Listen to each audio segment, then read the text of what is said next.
Dari burung liar ke unggas ternak hingga ke sapi perah. Lalu ke manusia pekerja peternakan. Penularan virus flu burung antar spesies seperti ini telah relatif lazim di Amerika Serikat. Tapi belakangan ahli medis mencermati adanya penularan flu burung ke binatang peliharaan.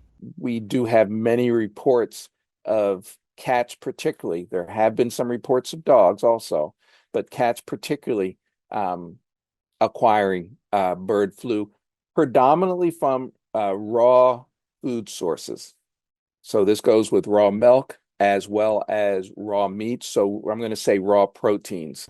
Produsen makanan kucing Northwest Naturals di negara bagian Oregon akhirnya menarik produknya dari pasaran, terutama saat ketahuan bahwa produk berbahan daging kalkun ini positif virus flu burung. Pemilik kucing kini diminta lebih waspada.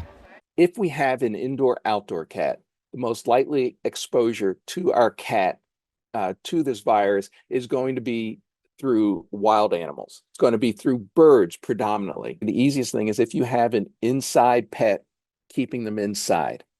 If you have a pet who you do want to take outside, and cats are not always happy with this, but if you train them early, you can actually put a harness on them and a lead so that you can keep a close eye on them. In other words, not letting them wander freely in the outdoors because you don't know what they're getting into. Negara bagian California yang seperti Oregon juga berada di pantai barat Amerika akhirnya menyatakan keadaan darurat flu burung. Negara bagian ini adalah salah satu pusat peternakan Amerika dan produsen susu terbesar. If you are just a person that is not going to farms, not working on a farm, not ever going to the woods, you probably have a very, very low risk of ever seeing this virus. If you are a farm worker, then definitely increased biosecurity and enhanced PPE, or so personal protective equipment. If you're hunting ducks and when you're processing them, you don't want to eat any raw meat products. Wash your hands.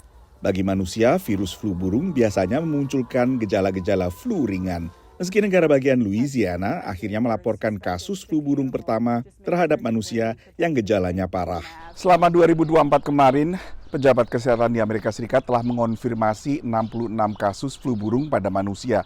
Tidak satu pun kasus ini adalah penularan antar manusia.